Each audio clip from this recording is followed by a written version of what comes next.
Welcome everybody to Zoom at 8. My name is Julianne Peterson and I am your host today. For every Tuesday night we get together for Zoom at 8. And if you are not familiar with Old Capital, I'm so glad you're here. We are a premier provider of debt. We start at 1 million loan amount all the way up 100 million. And we start at 5 units or more. That's considered multifamily. I know a lot of you are coming from single family, and I'm just super excited for our speaker tonight, who comes from single family and still has some single family, but really has transitioned her life into multifamily. October, we're talking to ladies in multifamily. So I'm super excited for you guys to listen and meet my friend Nathalie, who does some has a relationship with a education program, and we'll talk a little bit about that. If you're thinking about getting into education, you know, this might be an opportunity to ask some really good questions. So we'll get into that in just a minute. But what is special about Julie and Old Capital is that I help you put the transaction together. Most of the lenders that I have been in contact with, they kind of stay on the sidelines until you have all of your team set up. But I like to get and help people find a sponsor, find a property manager, an insurance broker, and an attorney. All the key people for your team can be found right here on Zoom at 8. And by the way, we have closed 7 deals within this organization, within this community. So there's a lot of great people doing great things here. And I always say it's kind of like peanut butter. You just want to spread it around. So always be offering the opportunity to bring your friends here and have them learn from us. Here we go. Nathalie De Vos Burchart. Is that right? Thank you. All right. We are off and running. Again, October, I am looking at the women that are in multifamily. And we're not talking about women that sing Kumbaya and wear pink. We're talking about women that are taking action, that are really making a name for themselves and really putting it to the fire. So Nathalie, I met her a couple years ago, and I've been on her track for the last couple years and watching her. Nathalie in 2009 was an active residential real estate investor in the Houston market, and still owns 10 single family rentals, which is down from 30. So making our way, getting out of single family. She serves as the HOA board president of a condo complex in Houston, and that's since 2013. Volunteer. Oh, you're a volunteer. We don't pay you, but that's okay. Her company is a private lender on 6 properties in New York and on a development of townhomes north of Austin. With over 13 years of experience in oil and gas, Nathalie started her career at ExxonMobil in the refinery product trading floor before working as an engineer at the flagship Baytown, Texas refinery. She left ExxonMobil in 2006 and co-founded BioOrja. I'm not sure if I said that right. BioOrja. Orja, I said it right. BioOJ, so it's been okay. It's been BioOrja. Okay, and this is a successful physical commodity trading company ranked among the top five privately held companies in Houston. So we got to hear about that. She served as vice president through 2007. Nathalie owned 2017. Thank you. Nathalie holds a Bachelor of Science degree in chemical engineering from Washington University in St. Louis and a master's degree in business administration from the University of Texas. She also is a personal student of Brad Sumrock Apartment Investing Mastery, and she's been with them since 2015. So that is an enormous amount of skill that you've been doing previous to multifamily. I have to think that a lot of that was transferable knowledge, and also with investors. So I am so excited that you're here, Nathalie. You are a treat to have to share your story with us, and we are super excited. So how are you tonight? I'm doing wonderful. Thank you very much for having me on, Julie. I appreciate it. It is my first time. Sam, I'm guilty of not being on your podcast before speaking on it. So it literally is my first time on Zoom at 8, and I feel a little guilty. You're all right. You're all right. But Now, in my defense, I have 2 young children, a 2-year-old and a 5-year-old, and this is around their bedtime. So it's yes, anyway. I'm glad to be over those years. So let's do me a favor, you guys. Go up to the right side of your screen and go to speaker view, and let's give the attention to Nathalie. I want to know, Nathalie, why real estate? I mean, you were doing some incredible stuff in oil and gas. You got into another really successful business. What was it that kind of triggered you to get into real estate? All right. Well, first, why not, right? And I ended up being involved in the real estate part of the real estate aspect of our trading business, even though that wasn't there at the beginning. But I mean, do you want me to give more background, or how do you just generally why real estate? Yeah, why? I mean, The first taste of real estate beyond, the home that you own and things like that, so a cash flowing property, for me, was 2009, when I started buying single family rentals in Houston. My criteria was anything under 150,000 in my zip code, and there was a lot of that in the dip, and I wish I even bought more. But that became my hobby. On the evenings and weekends, I still self-manage those, and don't mind it. Still enjoy it, and that gave me the the taste of it. But at my core, I've always been entrepreneurial and not the W-2 employee type. So ExxonMobil, large corporate environment, was not the right fit for me.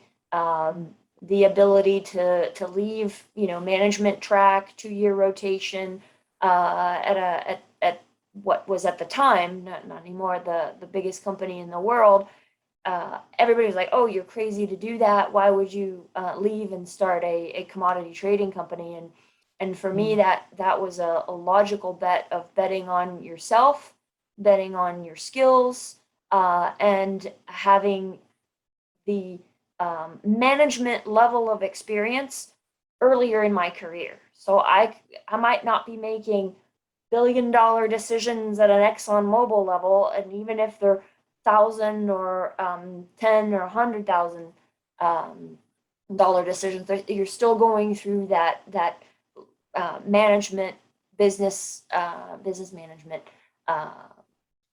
process. So at the trading company, we grew that business, and I loved it there. But what was happening is I was never home. I was pregnant, had our first child, and was traveling that whole year, and felt like I missed out on almost everything. And by then, our trading company had reached a level of success that I didn't have to be making that trade-off, and chose family over it, and rebalance things around. And in my last 2 years at the commodity trading company, I was in the mergers and acquisitions kind of silo, where we were looking at acquiring the apartments of the oil and gas industry with a cash flow stream. We called it clipping coupons, but basically, storage facility, a production facility, anything with tenants leasing space that are going to pay you on a regular basis, because as a commodity trading company, our financials were very volatile. And because we had large syndicated bank lines, the bank lines want it to be nice and smooth, because we roll up, oddly enough, as a trading company, we rolled up under their fixed income. There's nothing fixed income about commodity trading, but that's the way the banks handle it. So yeah, income smoothing with cash flowing assets, and we bought 6 companies' assets in my last 2 years. Interesting due diligence was the Chevron refinery in Hawaii. And that was a $75 million price tag. That was what I had valued it with our team.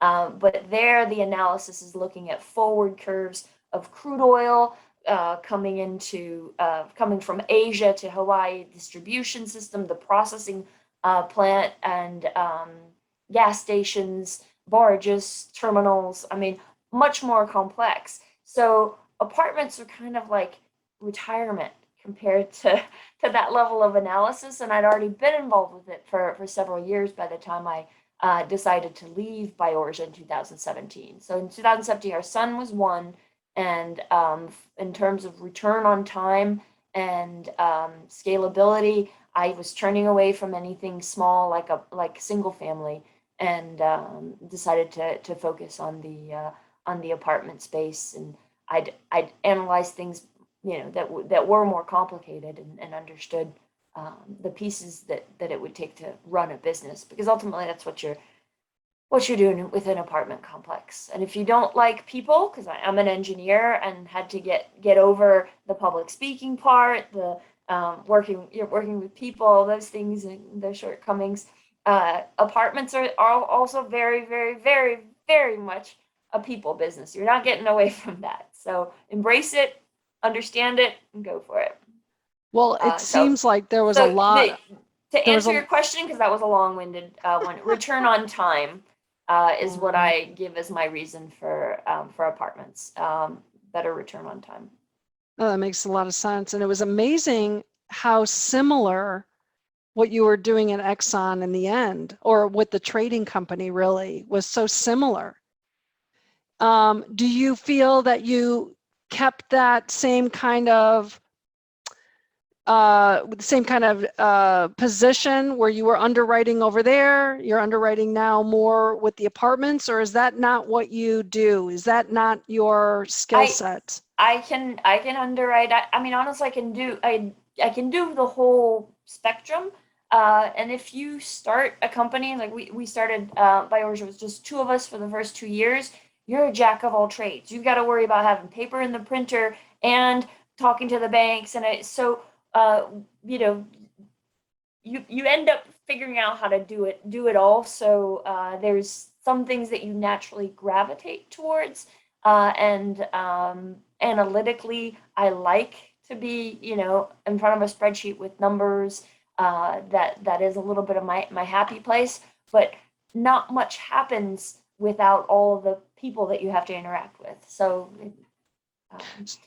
when you were doing single family, did you have a team, or you did that mostly by yourself, right? No, that was also, honestly, that's a hobby.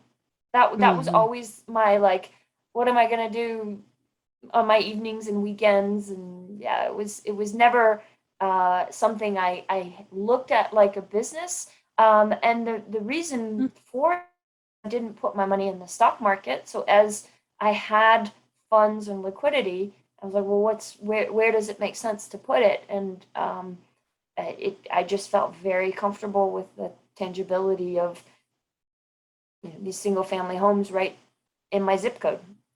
What happened? Yeah. So you recently moved from Houston. I'm very curious about Houston market. You live there. What have you seen over the last, well, let's see, you were there for how long? Since 2007. So you saw a lot of growth there. Where do you see Houston now that you're gone? How do you see it? Do you still buy in Houston? I feel like right when I left is when everybody started turning and finally looking at Houston as the market with movement. Houston's, it's a mixed bag. Anybody that's looked at that market knows it. The absence of zoning means that you have to know the areas very well. It tends to carry a higher vacancy rate than other major MSAs. It has the oil and gas piece, which the proponents of Houston will say, oh, it's a fully diversified economy now, but you still have that exposure. Then you have it being kind of coastal with hurricanes and higher insurance. I remember before I started investing in apartments, looking at deals in 2014, 15, without the knowledge that it takes to, and I wish I would have bought those deals. I mean, and I still remember them so vividly, but it was one of those where I wasn't ready for that leap of faith. So I'm a victim of having missed out on the Houston market in general, and actually I've never done a deal in Houston. I've done a deal in San Antonio, Dallas, DFW. I've gone as far north as Oklahoma, so wouldn't do a deal in Oklahoma today. But oh, can you elaborate on that? I would love to hear, and for you to share Oklahoma, what your thoughts are, what your experience has been. The rent growth is difficult. So even if you've got what looks like a solid conservative business plan, and you're improving the product, you're improving what is being offered to the residents, the ability to pay more and just struggles. I have had good deals in Oklahoma. It's just you've got to watch it. So is that Oklahoma City that you're saying? Yes, or Tulsa? Oklahoma City. Yeah. Okay, cool. Not Tulsa, OKC. Yeah, OKC. All right. So I'm curious, and as our listeners are curious as well, what are some of the biggest challenges that you found in multifamily? Not in real estate, not in single family, but in multifamily. You've really expanded your growth being part of the Brad Sumrock Group, which I do want to touch on, but outside of personalities and challenges within that organization, what are your challenges do you find in commercial multifamily? Trying to narrow it down to just because some of them are just challenges of running a business, right? So you mean you don't just work a couple hours a week on your business? It's not like that? It honestly, it's fits and starts. So there's times where it's more than a full-time job, because that's what it's going to take to get something through the critical path and across the finish line. And then there's times where you have this beautiful flexibility, and that's what I love about it.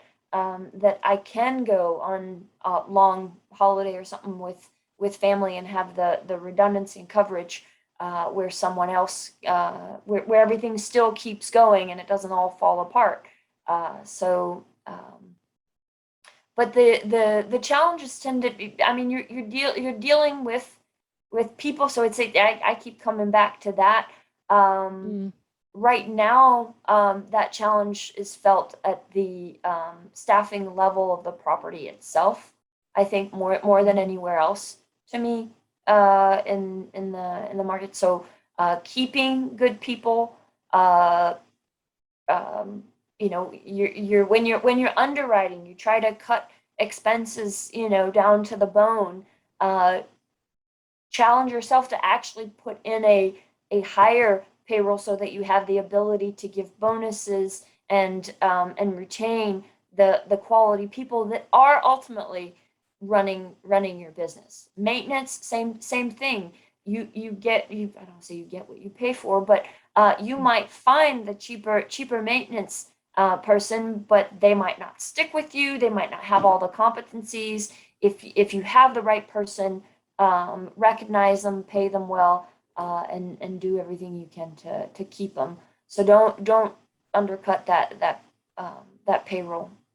That is some really good information. People, and how do you inspire them, whether it's money or giving them more responsibility, I think is really key. And I would imagine that over the couple of years that you've been doing this, 3, 4, 5, oh my gosh, 6 years, you've probably increased those expenses to the people. And Yeah, no, that is really critical. we go over bonuses and you know what it takes to keep the people we want. Now, did you say you're also third party managing your multifamily or just doing your single family?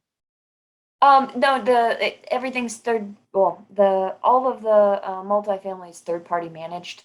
The Okay. single family, it's on autopilot. So Okay. So on the third party property management, what are your challenges there? Is it people? communication, people, yeah, yeah.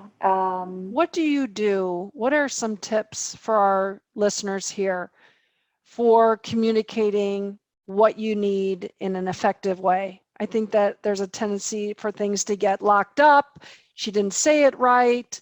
I didn't have an expectation. What have you found to be helpful? I over communicate. So even though you've said it once, you've said it twice, you've said it on the weekly call, you follow up with an email, and it's not that you know you have to be mean or anything about it, but be persistent. Assume everybody's busy. That what is your top priority isn't necessarily theirs, but in you know even if it's really important to you, the squeaky wheel is the one that gets the grease, is the way the saying goes. So I my advice on that would be to over communicate and also lay out the expectations of the information you're expecting. So it's not like you're scrambling on your calls, and they know the questions you're going to be asking, the KPIs, and they're ready to be responding with that in their spreadsheet reporting and everything that you need to manage the business. So I'm curious, how many people are on your team? So my team is a loosely. It's not like I have built a whole large corporate staff or anything else. So it's really an affiliation of independent individuals working together. So I consider Old Capital part of the team. I consider Bob, who's on the call, like obviously a team member, without us necessarily being under my flag or his or anything like that. Uh-huh.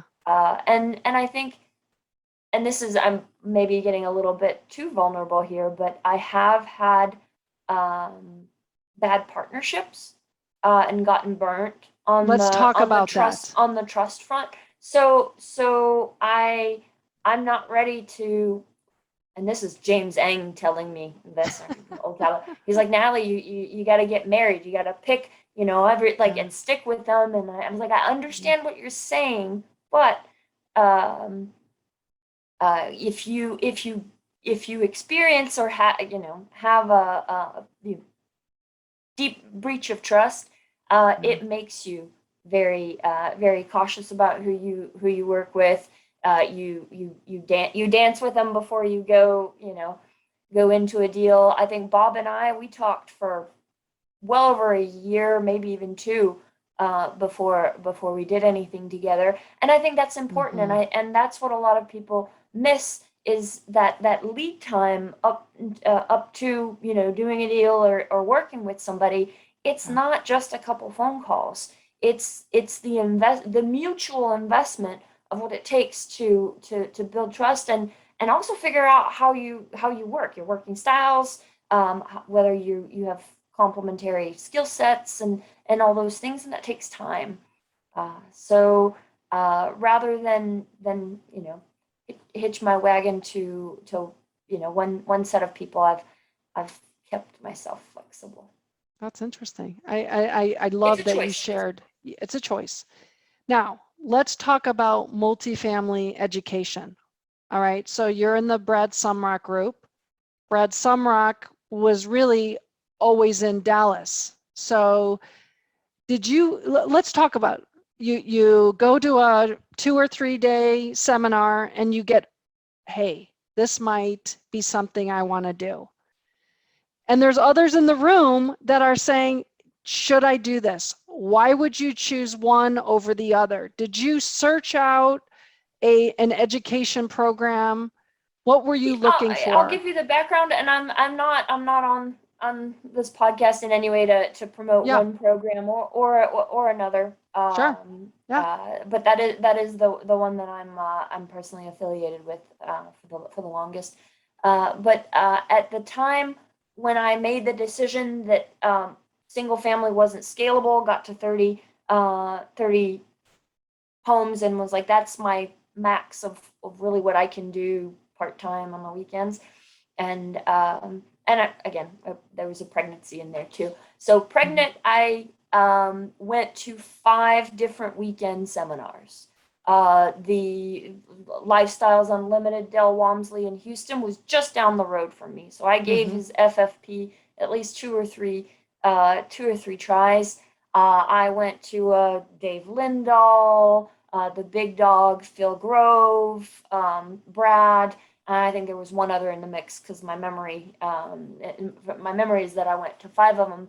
Brad's happened to be the last one I went to, and it was part of a trip to see my in-laws in Dallas. My spouse was with me, which also, I don't say help, but when you're making a decision to kind of change your course, having the other half of the decision-making team on board and buying into it makes it a lot easier.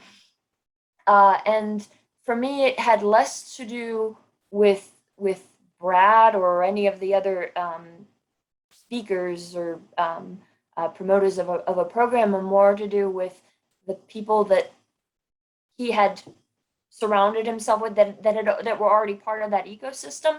And that's what I would tell people to do, is pick the people that you click with, pick the people that you want to be doing business with, that you feel like you have things in common. And that I think in our emails back and forth, what did I say? People that are going to push you, hold you accountable, and turn the knowledge that you're getting, which is there's nothing groundbreaking or earth-shattering about apartment underwriting. What's important is actually taking that knowledge and doing something with it. And the doing something with it is having people that are equally motivated and that you know can work through it, bounce ideas off of and things like that. So wherever you find that environment, that's what you're looking for, and you can create it yourself. I mean, there's a lot of different ways to. Yeah, I think it's the ecosystem is so amazing in a lot of these education programs, that you're around people who are investing in your deals and you're investing in theirs. So that I think is really valuable. It puts you in a community where everybody's doing the same thing. So I do like that. What I'd love for you to do is to share with us for about 5 to 6 minutes your deal. I asked Nathalie to share with us, a deal that she's in. I think you did bridge, and then you went to is that right? And then you refinance? I'm gonna tell you when I share the slides, because I actually did put together some slides. We'll fly through them, but she asked me just like a few hours before the call. Do you want to make me host? You're host. Yep, okay, you're good. So how do I? Just so find it says share screen, and then it'll bring up your desktop. Do you see the green on the bottom? I know. I found the share screen, but it's not showing me what I wanted. So I'm gonna go.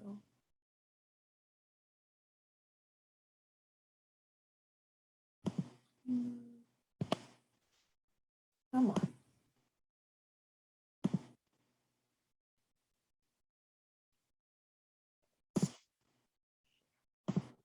There we go. Can you see it? It's coming up.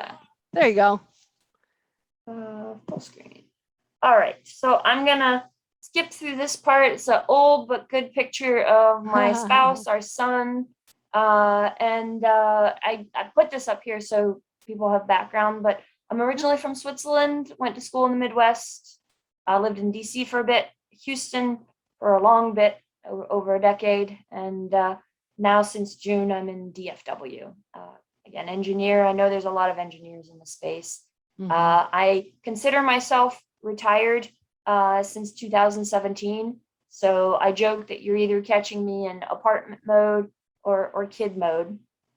Background wise, because I don't know that you covered that much or completely, Julie, and that tells you how fast I rushed on this slide. It's 4,000 apartments, not 400 plus. 4,000 apartment units, 34 properties, 5 states. Syndication wise, I've syndicated nine apartments, over 1,300 doors. The deal. All right. So I think it was Kenneth on the call that you mentioned he was looking for a deal in San Antonio. Yes. Well, this is in San Antonio, Ken. Is this available to buy right now, Natalie? Well, we'll give you the story. Talk to us in a year, because we just refied last month with the help of Old Capital, and we have a 1-year lockout period. And I want to get this property to a $15 million valuation. I haven't even told Bob yet, but we're gonna do that. All right. So 174 units, 1965. In San Antonio. It's South San Antonio, right next to Brooks City Base. We bought it at the end of February in 2019, and like I said, refied it very recently. So the interesting background is that it was part of a large 7-property portfolio. I don't believe the seller had any debt on any of those properties anymore. It's been owned for like over 35 years. So when that happens, there's a lot of low-hanging fruit, which is very, very exciting. But it also meant that the financials, there were things on it that you never see. And it was an interesting seller to deal with. For example, their leases were all essentially month-to-month leases, which the lenders don't like to see that. So we ran into some challenges. The deal was essentially, and Bob, correct me if I'm wrong, kind of a broker to broker thing. And our LOI for 6 out of the 7 property portfolio was $25.5 million, and I wasn't involved in the initial stage of identifying the portfolio and talking with the brokers. That was Bob Ryan, who's on the call. And when they looked at doing a 7-property portfolio and going after that, that's when I came in. And on this deal, 1965, you start going, oh my gosh, it's falling apart. There's no useful life yet, left. It's ready to be torn down. Not this one. It's like a fortress, solid brick. You walk into the units, they're immaculate, as in anything that was wrong was ripped out, replaced with new. And it was, when I saw that one, I was like, this is squeaky clean. And you can tell that the owners that had it for that took care of it, did what they needed to be doing. And an interesting choice we did, and I'm doing a lot more than 6 minutes, but the staff that had been there for over 30 years, we decided to keep them because of the people side. We're talking, if there's one theme for me, I think tonight is going to be people. They weren't using computers at that property. Their ledgers were paper ledgers, but the ladies in the office I should say no, because they're still working there today, know all of the residents, and that personal relationship is there that makes that whole complex a community of people. And the reason our occupancy before COVID, during COVID, after COVID has always been 96, 97%.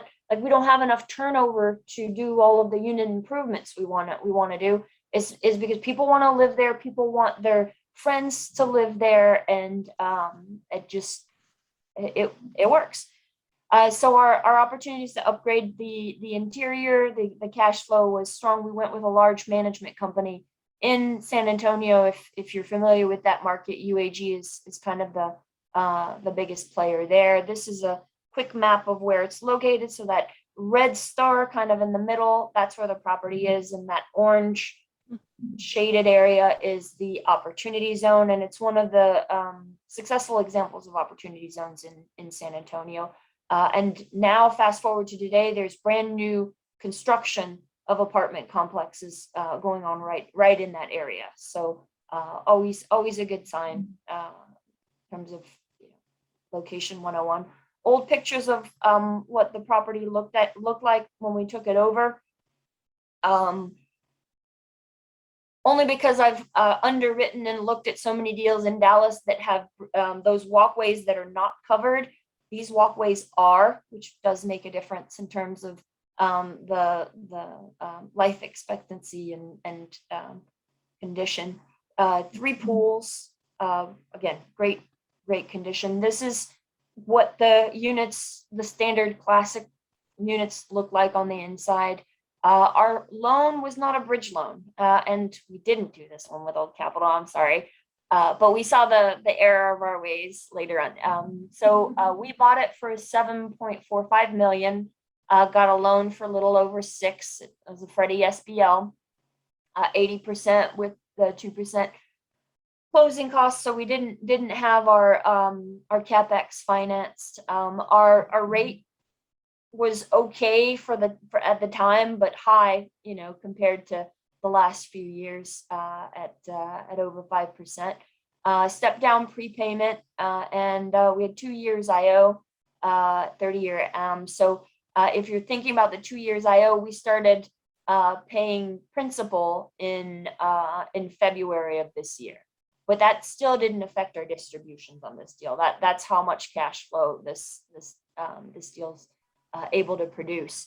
So and these are some of our assumptions going back to 2018. I love these kind of things. It's like, oh, how was it back then versus is now? So we had very conservative growth expectations, or pro forma expectations. Expense, the payroll expense came way down because the seller was paying for hospitalization bills for their staff. Things, like I said, on the financials that you never see. This deal had that. So our going in cap was about a 5.8, and we underwrote it at a 7.7. It's obviously not that now. So and I'm sorry, this is a very ugly slide, but it gives you an idea of.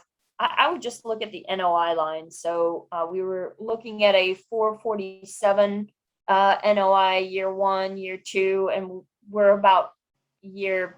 We're just consider that we're in year 3. We're kind of year 2.5 right now, but we're between the 570, 680 NOI in terms of our business plan.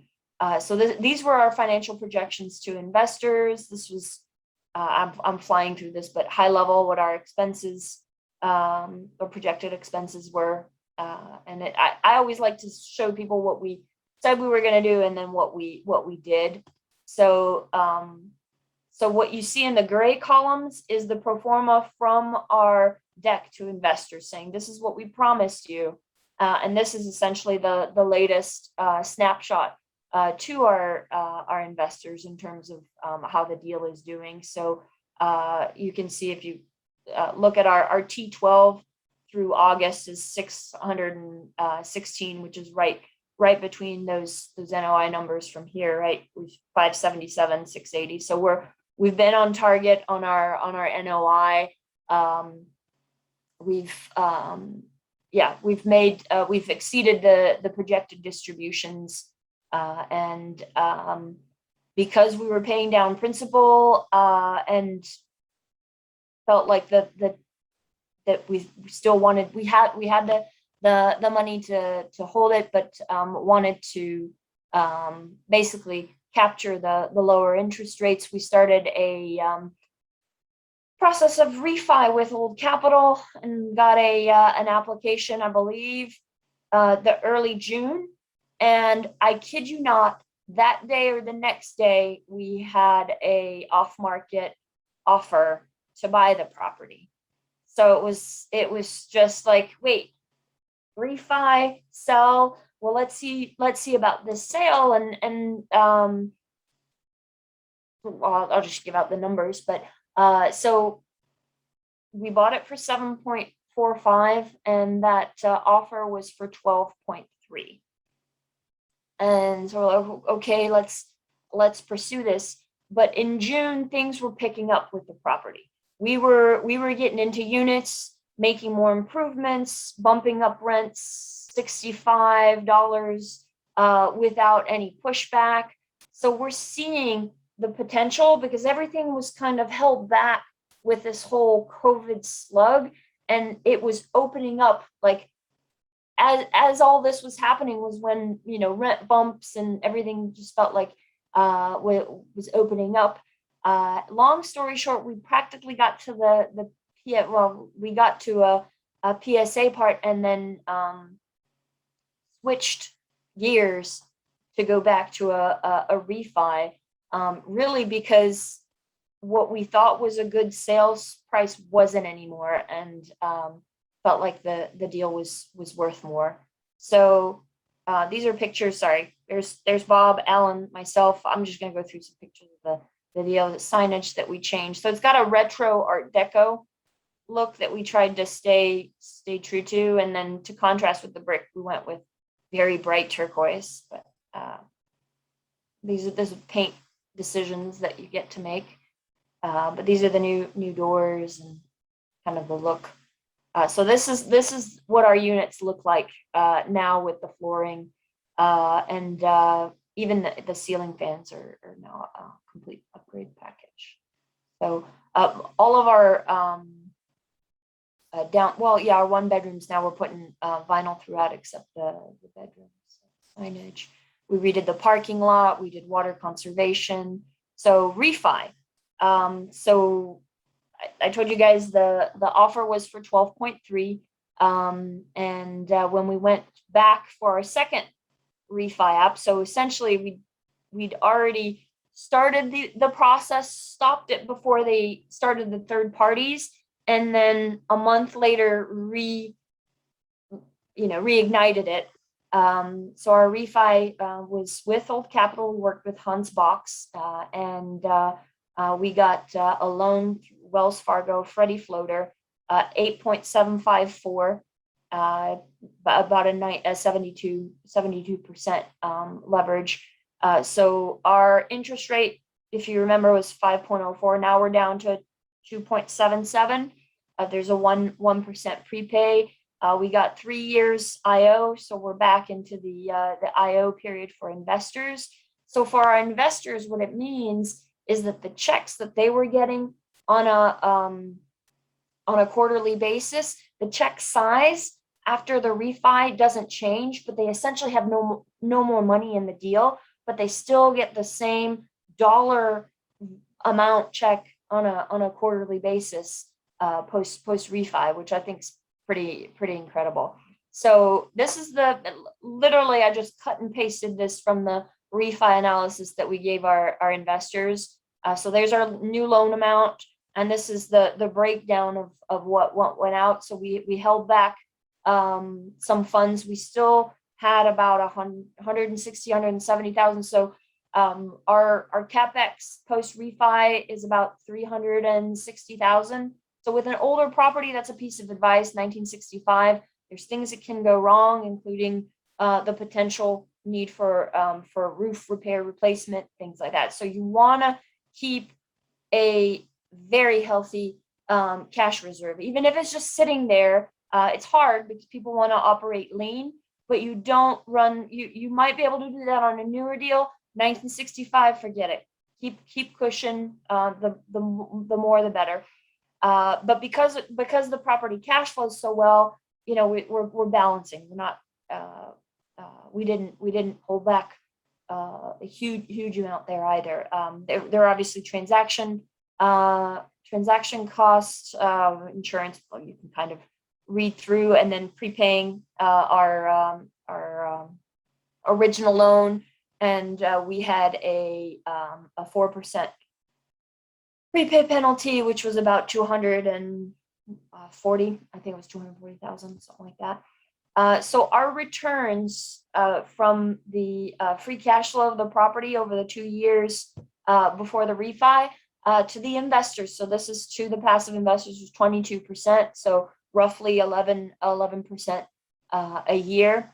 And then the refi added another 69. So we essentially have given back nearly all of the invested capital in the deal to the investors. And the exciting part to me is technically they've gotten all the money that they put in back, but the equity based on the value of the deal and where our loan is today is over 4 million. So they have in equity in the deal almost twice what they invested sitting, right? And we're still going to grow that. So they've more than 2x their money today already. And then when Kenneth comes and buys it, you're going to pay them off even more.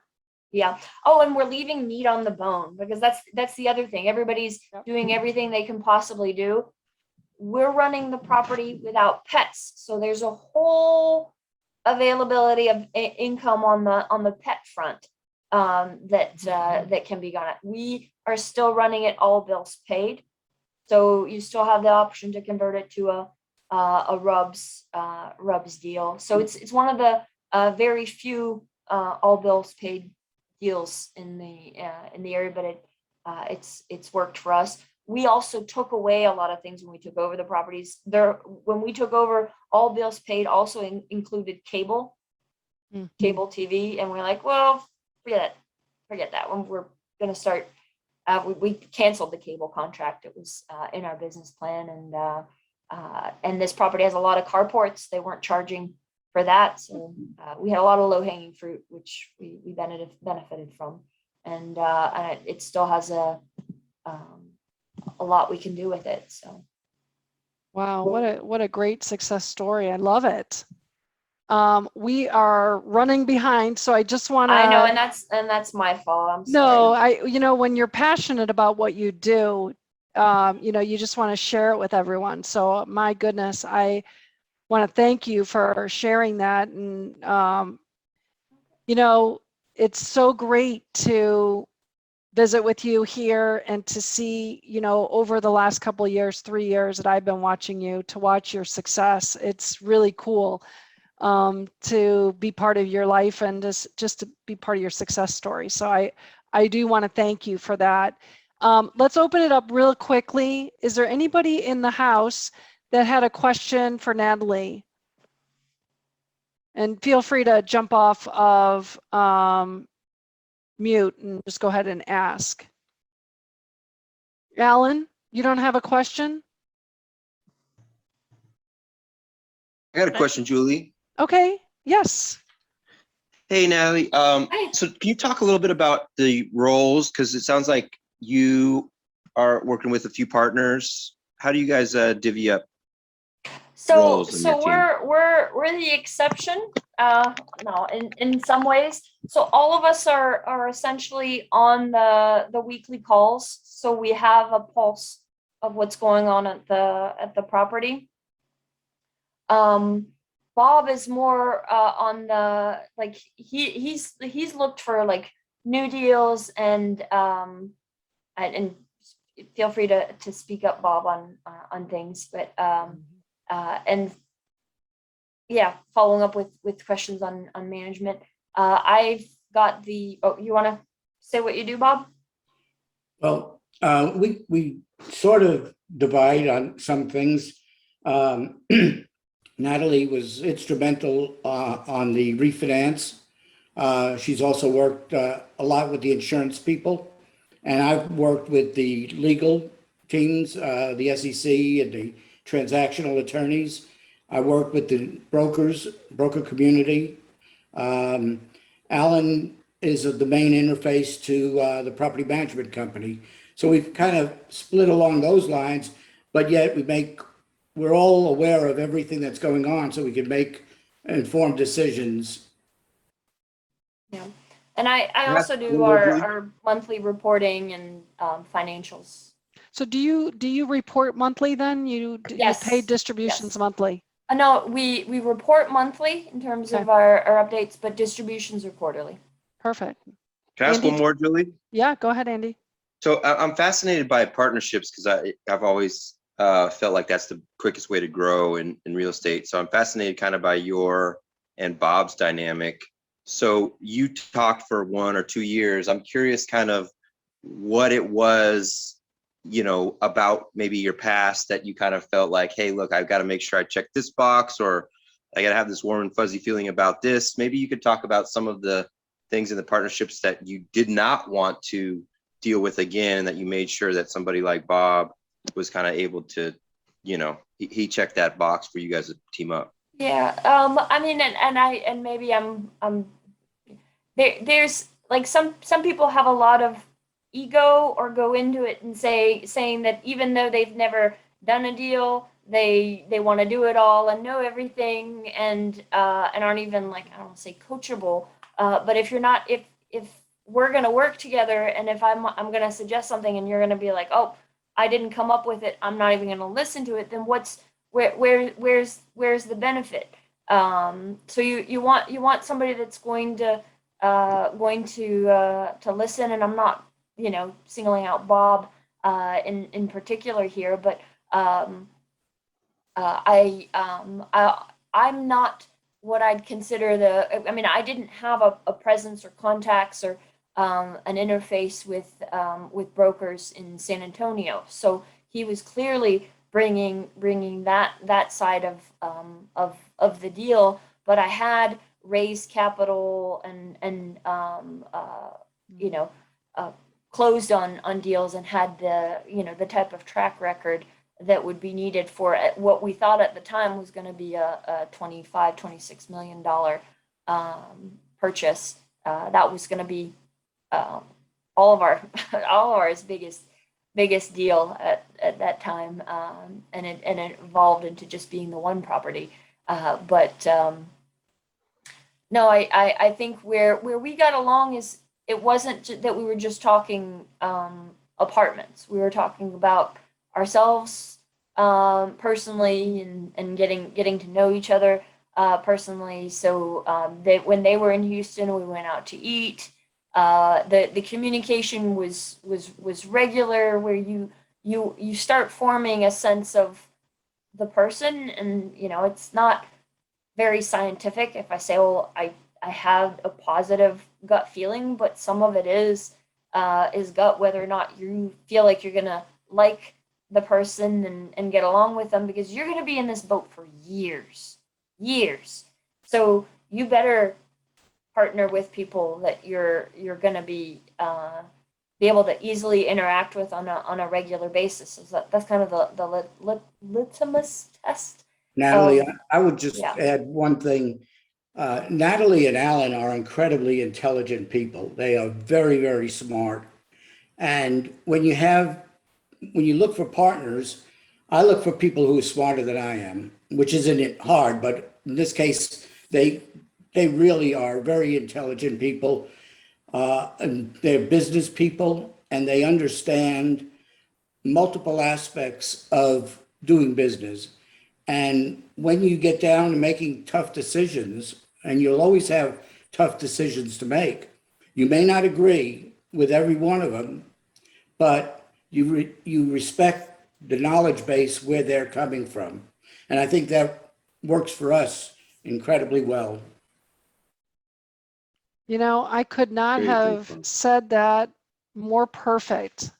And it's so valuable. I'm constantly talking about building your team here, and it's so important that it's not just over the weekend kind of conference. It really is a masterful combination of, like you say, speaking with them personally, being humble. And I think that's what attracted me to you, Natalie, is that you're humble.